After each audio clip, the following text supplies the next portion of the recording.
नमस्कार, साधना न्यूज देख रहे हैं आप और मैं हूं आपके साथ अनुपमा खोबरी और स्वागत है आपका हमारी इस खास पेशकश सरकार से सरोकार में, जिसमें हम बात करेंगे मध्य प्रदेश सरकार के बजट की।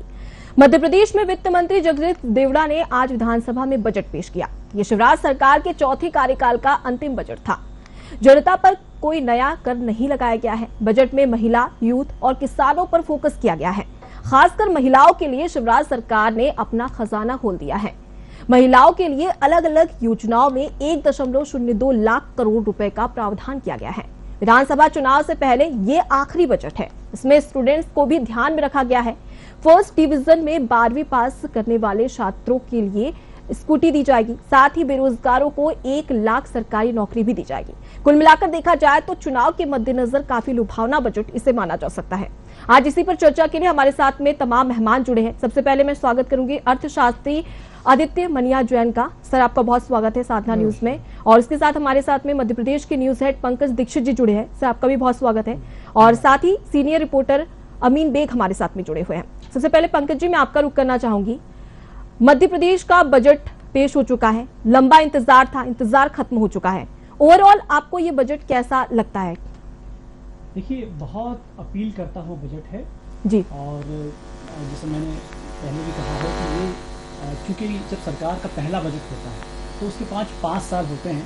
जी। तो कुछ लोग लुभावनी बातें कर सकता है, वो लॉन्ग टर्म के नाम पर कुछ ऐसा दे सकता है जिसका इंतजार करना है। लेकिन यदि कोई बजट अंतिम बजट है तो आम जनता को सीधे बताना होता है कि हम आपके लिए ये कर रहे हैं।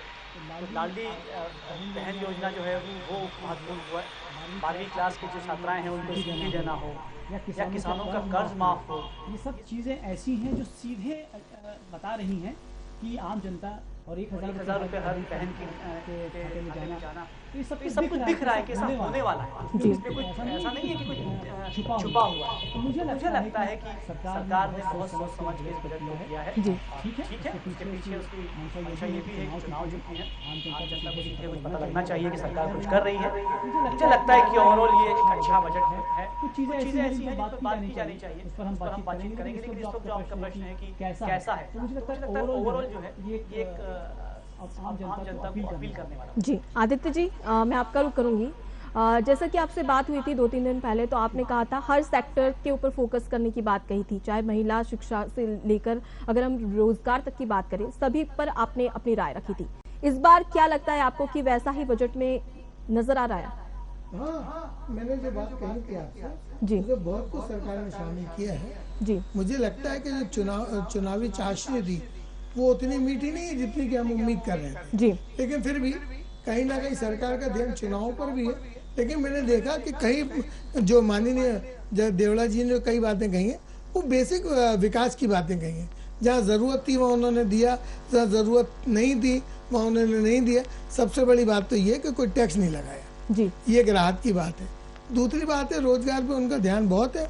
उन्होंने जो खेल को उनको प्रोत्साहन दिया है, तो जितने भी इतने काम होंगे उसमें एम्प्लॉयमेंट जनरेशन बहुत होता है, तो वो भी एक अच्छी बात है।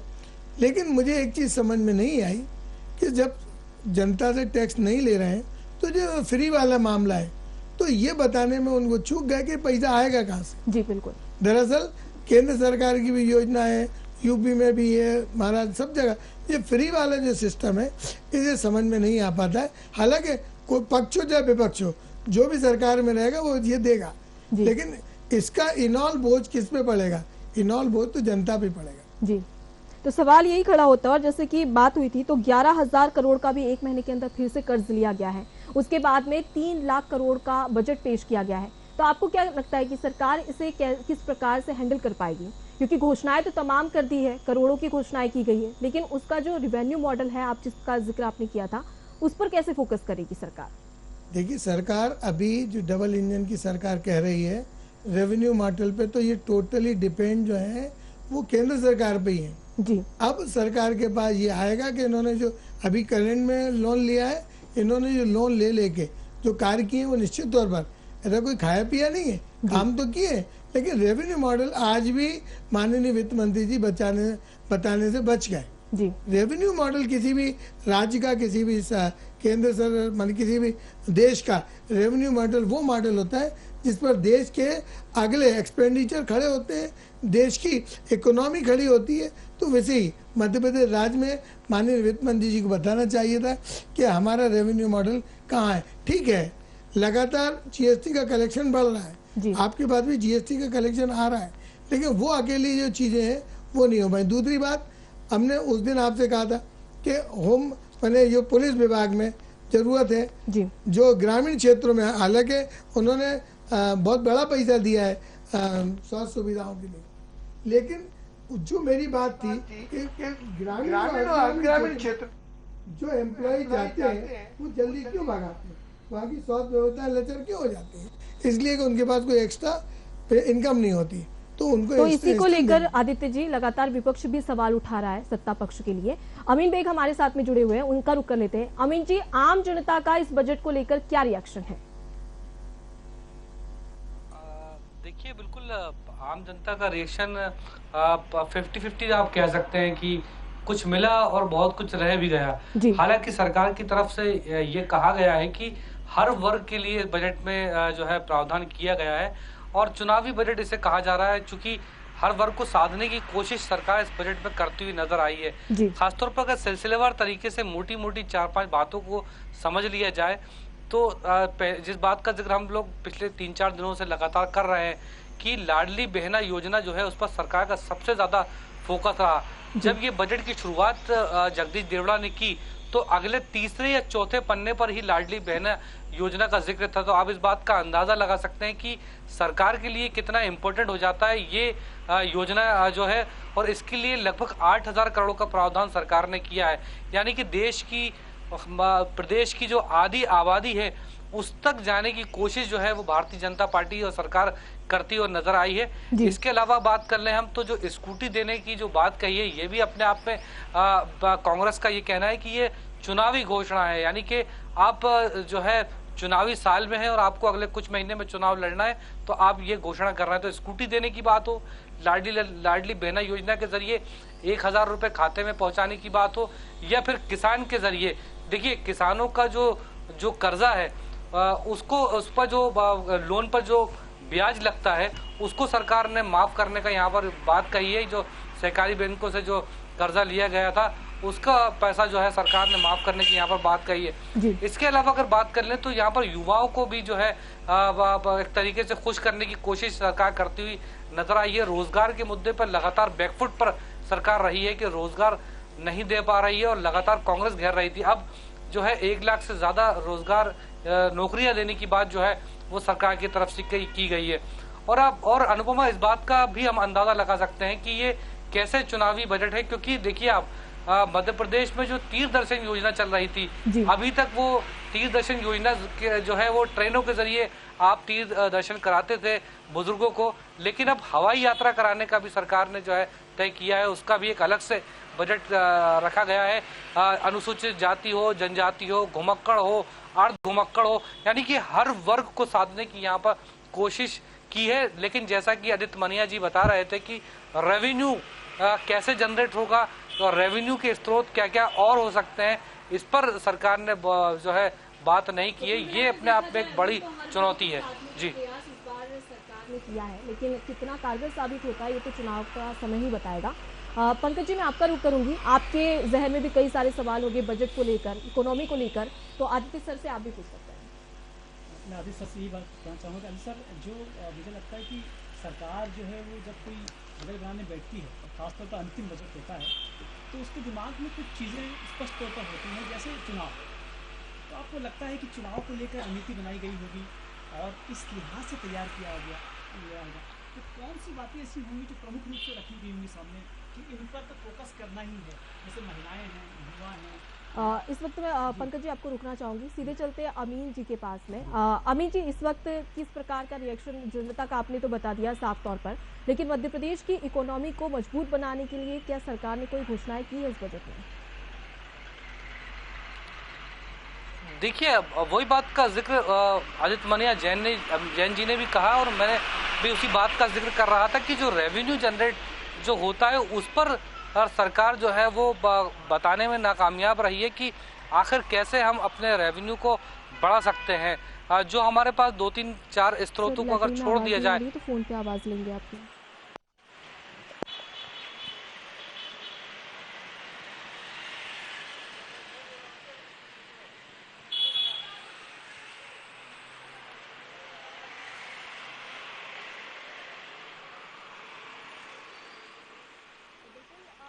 देखा जाए तो लगातार अगर अच्छा बजट पेश करने की राज्य सरकार की ओर से कोशिश की है, लेकिन सत्ता पक्ष तो लगातार बोल रहा है कि बहुत अच्छा बजट है, लोक लुभावना बजट है, लेकिन विपक्ष की क्या प्रतिक्रिया आ रही है इस बजट को लेकर? देखिए, विपक्ष ने तो इस बजट को पूरी तरीके से खोखला बनाया है। कमलनाथ जब सदन से बाहर निकले तो मीडिया से बातचीत करते हुए उन्होंने यही कहा कि बजट जो है वो एक तरीके से सपने दिखाने वाला बजट है। इस बजट में कुछ नहीं है, सरकार सिर्फ और सिर्फ चुनावी बजट लेकर आई है। गोविंद सिंह से भी हमारी बातचीत हुई थी, जो नेता प्रतिपक्ष हैं, उन्होंने भी कहा कि सरकार जो है वो सिर्फ और सिर्फ दिखावे के लिए बजट लेकर आई है, बल्कि उसकी जो खजाना है वो पूरी तरीके से खाली हो चुका है। अमूमन विपक्ष का ये तकाजा भी होता है, क्योंकि विपक्ष का काम होता है कि अगर वो सरकार की हाँ में हाँ मिलाएगा तो फिर वो उतना जो है वो ठीक नहीं होता है। इसलिए जो तकाजा होता है उसी के मुताबिक उन्होंने उसका विरोध भी किया है। लेकिन बहरहाल जिस बात का हम लगातार चर्चा कर रहे थे अनुपमा, बजट जो है वो बहुत महत्वपूर्ण था इस सरकार के लिए। बनाने में सरकार के पसीने भी छूटे, और जैसा कि हम सुबह से चर्चा कर रहे हैं कि इतना आसान नहीं था ये बजट बनाना, क्योंकि आर्थिक हालात उतने बेहतर नहीं थे। इतना सारा जो योजनाएं हैं उसके लिए रेवेन्यू कैसे जनरेट होगा, ये इस पर जो है ज़रूर आने वाले समय में जो है इसकी जानकारी लगेगी। वित्त मंत्री भी इस बारे में बताएंगे, क्योंकि बार बार ये कहा जाता रहा है कि मध्य प्रदेश का जो आर्थिक बोझ है वो बढ़ता चला गया। कोविड का जो दौर आया उसने और स्थिति बिगाड़ दी, और पिछले दिनों हमने और आपने चर्चा भी की थी किस तरह सरकार ने जो है कर्जा लिया बाहर से। तो ऐसी परिस्थितियों में सब कुछ ऑल इज वेल जो दिखाने की सरकार कोशिश कर रही है वैसा नहीं है। लेकिन ओवरऑल इसके इतर अगर बात कर लें तो सबको खुश करने की इस बजट में कोशिश सरकार की तरफ से की गई। तकरीबन मानी जा सकती है सभी वर्ग को साधने की। पंकज जी, मैं आपका रुख करूंगी। तमाम सवाल है इस बजट को लेकर, और हमारे साथ में आदित्य जी भी मौजूद है। अगर आपके जहन में कोई सवाल है इकोनॉमी को लेकर तो आप पूछ सकते हैं। आदित्य जी कि जब चुनाव, क्योंकि आप तो लेकर जब चुनाव सामने हो और कोई सरकार बजट बना रही हो तो उसके दिमाग में क्या स्पष्ट रहता है? तो स्पष्ट रूप से कि ये तो करना ही है, बाकी तो ठीक है। देखिए, बजट बनता है तो चुनाव पर चुनाव राउंड भी क्लियर होते रहते हैं। नगर पालिका, नगर निगम, पंचायत, तो सरकार सबसे पहले ये देखती है कि हम उस क्षेत्र को, जिस क्षेत्र में चुनाव है, अगर राज्य में है या नगर पालिका के, पंचायत के, हम उनको क्या दे सकते हैं और अपने खजाने से क्या दे सकते हैं। सबसे पहले वाली बात ये हो सकती है जो उस आदमी को पिन पॉइंट करे और वो सरकार को वोट देकर जाए। मैं आपको बता दूं कि ये वाली जो बात है महिला बहना की जो 1000 रुपये है, ये दरअसल ये बात उनकी 16 साल 15 साल से चल रही है। माननीय प्रधानमंत्री जी इस बात में लगे हुए हैं, और आपने देखा होगा कि ऐड भी चल रहे हैं कि आप अगर अगले साल 18 साल के हो रहे हैं, वो युवाओं के दम पे ही आज की तारीख में केंद्र सरकार और राज्य सरकार सारा बजट लेके आ रही कि उस वर्ग को, जो कि बहुत बड़ा वर्ग है, जो जिस तरफ रुख कर देगा तो वो सरकार जो है वो बम्पर मात्रा में आ जाएगी, उनकी सीटें आ जाएंगी। तो सबसे पहले ये देखा जा सकता है कि जो सॉफ्ट टारगेट है वो पिन पॉइंट कौन सा है और उसको हम कैसे दें। सारी जगह से पैसा निकाल के उसको दिया जाता है। दूसरा, फिस्कल डेफिसिट। फिस्कल डेफिसिट इसलिए बड़ा चीज़ मानी जाती है कि जितने ब्यूरोक्रेसी या जो आर्थिक जो थिंक टैंक है वो पहले फिस्कल डेफिसिट को ध्यान रखते हैं कि ऐसा तो नहीं कि हमारा जो लॉसेज है एकदम बहुत बढ़िया है। और इस बार इन्होंने इस बात को ध्यान में रखा है कि इनको केंद्र से भी पैसा मिल जाएगा, और डबल इंजन सरकार की बात करते हैं, और इनको चुनाव जीतना है। 23 में राज्य सरकार के चुनाव है, 24 में केंद्र सरकार के चुनाव है। तो जो मेन चीज़ है कि जो सॉफ्ट टारगेट है, जो वोट इनको डल जाए। आप देखेंगे कि इसी बजट में, केंद्र के राज्य के बजट में, ये वनवासी आ गए, गोमंतु जाति आ गई। पहले इनका कोई बहुत ज़्यादा उल्लेख नहीं होता था। अब सरकार को ये लग रहा है कि जो पढ़ा लिखा वर्ग है वो वोट देने कम जाता है बाजार में, तो ये कौन सा वर्ग है जो हमको सहायता इनको दे देंगे और ये हमको वोट कर जाएगा। तो पूरा दारोमदार, मैंने कहा शुरू में ही कहा था, मैंने परसों भी इनसे अनुपम से कहा था कि भाई बजट में चुनावी चाशनी अगर नहीं डालेंगे तो ये सरकार, क्योंकि कांग्रेस और बीजेपी नेक टू नेक है। लेकिन विपक्ष तो तब भी उस पर सवाल खड़े कर रहा है। भले ही आप बोल रहे हो कि बजट बहुत अच्छा है और सत्ता पक्ष इसकी तारीफ कर रहा है, लेकिन विपक्ष का कहना है कि आखिर पैसा आएगा कहां से। घोषणाएं तो तमाम कर दी गई है और कई सारे ऐसे क्षेत्र है जहां पर ध्यान नहीं दिया गया है बजट में। अगर हम कुपोषण की बात कर ली जाए तो कुपोषण को लेकर इस बजट में कुछ खास नजर नहीं आ रहा है। और उसके अलावा अगर हम बात करें मजदूरों की और उसके साथ कानून व्यवस्था, महिला सुरक्षा की बात करते हैं, लेकिन कानून व्यवस्था के लिए इस बजट में कोई घोषणा नहीं है। देखिए, मैं आपसे कह रहा हूँ कि जिन चीजों को हाईलाइट कर सकते थे उन्होंने किया। अभी भी बजट की कॉपी आएगी, उसमें जो इन्होंने बड़े बड़े बजट पॉइंट दिए हैं, क्योंकि इस बार लैपटॉप पे हुआ था बजट, तो डिटेल में तो दे नहीं सकते थे। तो डिटेल में अभी धीरे धीरे 2 और 3 दिन में ये आएंगे कि हमने जो इतना बजट बड़ा नारी कल्याण के लिए आपकी 1.2 लाख है, तो खाली एक ही जगह नहीं है, वो उसको विस्तृत करके अलग अलग कर दिया जाएगा। लेकिन चूंकि जहाँ तक विपक्ष की बात है, कोई भी देश हो, कोई भी राज्य हो, कहीं भी विपक्ष का काम सीधे सीधे किसी भी चीज को डिनाई करने का होता है। ये उनका धर्म है। आप कल के कहेंगे जी सत्ता पक्ष विपक्ष में आ गया, विपक्ष सत्ता पक्ष में आ गया, तो ये भी वही करेंगे। लेकिन हमारी परसों भी बात हुई थी कि दरअसल विपक्ष सिर्फ यही कह रहा है ना कि ये गलत है। मैं मान रहा हूँ गलत है, मैं ये भी नहीं मान रहा हूँ कि गलत नहीं है, लेकिन जनता को क्या दिया जाना चाहिए आप ये प्रस्तुत कीजिएगा कि हम, आपने कहा कि हम इस क्षेत्र में, जैसे कल एक डिबेट हो रहा था तो उन्होंने कहा ग्वालियर क्षेत्र में, तो वो मालनपुर है, दूसरा क्षेत्र है, वो डिफीट कर रहा है। तो विपक्ष का ये बेहतर, सबसे पॉजिटिव और सबसे सुंदर सुझाव ये होना चाहिए कि माननीय हमको इस क्षेत्र में जाइए, वहाँ की जनता आपको समझेगी तो विपक्ष जिताएगी। जी, और इसी के लिए सवाल भी उठाया जा रहा था कि ज्यादातर फोकस अगर इंदौर की बात करें, राजधानी भोपाल की बात करें, उस पर किया जा रहा है, बाकी जो अन्य जिले हैं या फिर ग्रामीण क्षेत्र है उस पर उतना फोकस नहीं है। इस प्रकार की बातें भी सामने आई थी। निश्चित तौर पर इसी प्रकार की बातें आई थी। इसका कारण था कि सरकार का पिछले 4 साल में सारा फोकस ग्रामीण क्षेत्र में था और माननीय मुख्यमंत्री शिवराज सिंह जी चौहान गांव वाले मामा कहलाते, पहिया पहिया वाले कहलाते थे और उनकी पकड़ भी ग्रामीण क्षेत्र में। लेकिन उन्होंने देखा कि पिछले जो चुनाव हुए नगरीय निकाय के, तो जो शहरी क्षेत्र उनको डिफीट मिली। और अगर शहरी क्षेत्र को, चूंकि ग्रामीण सबसे ज्यादा तो अर्ध ग्रामीण क्षेत्र के लोग शहरों में बस रहे हैं। आप देख रहे हैं भोपाल इंदौर कितना फैल रहा है, उसके कितने, मैंने भोपाल 34 किलोमीटर से बड़ा हो गया। तो अगर अब वो मेट्रो परियोजना नहीं चलाएंगे, इंफ्रास्ट्रक्चर में नहीं देंगे, नए नए पुल नहीं बनाएंगे, और जी, तो कोशिश तो लगातार की जा रही है। मैं पंकज जी का रुख करूंगी। पंकज जी, रोजगार पर भी काफी फोकस किया गया है। 1 लाख लोगों को, युवाओं को रोजगार देने की बात भी इस बजट में की गई है। देखिए, रोजगार पर तो निश्चित रूप से ये तो बहुत ज्वलंत समस्या है जी, और पूरे देश की समस्या है और इस समस्या पर तो खैर फोकस होना ही चाहिए ईमानदारी के साथ में। और कोशिश की गई है कि उस पर जितना हो सकता था उतना किया जाए। लेकिन मैं इस पर एक और अलग तरह का ध्यान देना चाहूंगा, सर आपको भी और अनुपमा जी आपको भी। इसमें देखिए खासतौर पर महिलाओं के लिए बहुत ज्यादा किया गया। जितनी योजनाएं महिलाओं के लिए वो किसी और के लिए नहीं है, वो किसानों के लिए भी नहीं है, वो युवाओं के लिए भी नहीं है, वो वृद्धों के लिए भी नहीं है। आपको तीर्थ यात्रियों की योजना है, उसमें भी महिलाएं शामिल होती है। पीएम मातृ वंदना योजना है, वो भी महिलाओं के लिए है। लाडली लक्ष्मी योजना ऑलरेडी चल रही है। महिला स्व सहायता समूह जो है 660 करोड़ का, वो भी चल रहा है ऑलरेडी। आहार अनुदान है, उसमें महिलाएं आती हैं। सीएम लाडली बहन योजना है, वो महिलाओं के लिए है।